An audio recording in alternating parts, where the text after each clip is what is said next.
So, welcome back to a brand new video. I just want to give you an update of what I've added to this 8 foot by 2.5 foot, so I just say 8 foot by 3 foot aquarium. So at the moment, I've literally just added a free Oscar that I got. It is 35 centimeters long, so have a look here. This is the new Oscar. This is the original one I had in here. Yeah, original one. This one.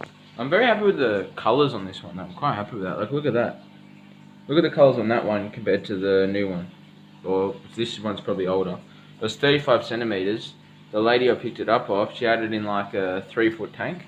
So far, the stocking of this 8 foot tank is one large Oscar, another Oscar small one that I grew out, and this is a Matoro crossed with a Mantilla Stingray.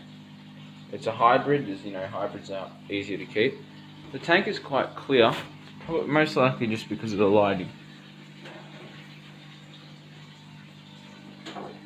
Not super happy with the lighting at the moment. I want to eventually move to LEDs, but they're like pretty good mates, so it'll be interesting to see if they pair off because, oh yeah. Here is my filter at the moment. It is still the drip system. And yeah, I have to give it a bit of a clean. So yeah, thanks for watching. Peace.